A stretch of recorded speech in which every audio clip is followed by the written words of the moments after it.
কুমিল্লা ৭ চান্দিনা আসনের সাবেক সংসদ সদস্য ও বঙ্গবন্ধু শেখ মুজিব মেডিকেল বিশ্ববিদ্যালয়ের সাবেক উপাচার্য অধ্যাপক ডক্টর প্রাণ গোপাল দত্ত সম্প্রতি ভারতের ত্রিপুরার একটি মেডিকেল কলেজে তাকে ক্লাস নিতে দেখা গেছে।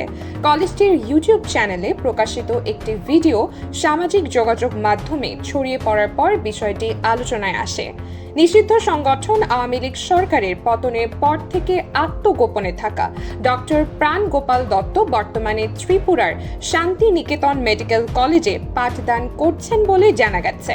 শনিবার ২৭ জুন সকালে কলেজটির একটি স্টাফ নার্স চান্দিনা মেলকে বিষয়টি নিশ্চিত করেন। তিনি জানান, ডক্টর প্রাণ গোপাল দত্ত সেখানে শিক্ষার্থীদের ক্লাস নিচ্ছেন, তবে ঠিক কতদিন ধরে তিনি কলেজটিতে পাঠদান করছেন সে বিষয়ে তিনি নিশ্চিত তথ্য দিতে পারেননি।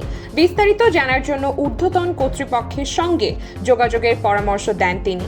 সামাজিক যোগাযোগ মাধ্যমে ছড়িয়ে পড়া ভিডিওতে দেখা যায় একটি আধুনিক শ্রেণীকক্ষে শিক্ষার্থীদের সামনে বক্তব্য দিচ্ছেন ডক্টর প্রাণ গোপাল দত্ত।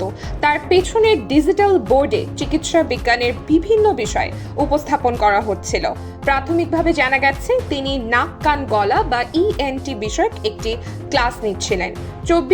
৫ আগস্ট ছাত্র জনতার গণ অভ্যুত্থানের মুখে শেখ হাসিনা সরকারের পতনের পর আওয়ামী লীগের একাধিক মন্ত্রী ও সংসদ সদস্যের মতো ডক্টর প্রাণ গোপাল দত্ত আত্মগোপনে যান। দেশে তার বিরুদ্ধে একাধিক মামলা রয়েছে বলে জানা যায়। দীর্ঘদিন তার অবস্থান সম্পর্কে নির্ভরযোগ্য কোনো তথ্য না মিললেও সাম্প্রতিক এই ভিডিও প্রকাশের পর তিনি ভারতে অবস্থান করছেন বলে ধারণা করা হচ্ছে।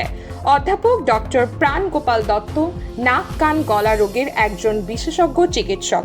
তিনি বঙ্গবন্ধু শেখ মুজিব মেডিকেল বিশ্ববিদ্যালয়ের সাবেক উপাচার্য এবং চিকিৎসা ক্ষেত্রে অবদানের জন্য ২০১২ সালে স্বাধীনতা পদকে ভূষিত হন। পরবর্তীতে তিনি রাজনীতিতে যোগ দিয়ে কুমিল্লা ৭ চান্দিনা আসন থেকে সংসদ সদস্য নির্বাচিত হন।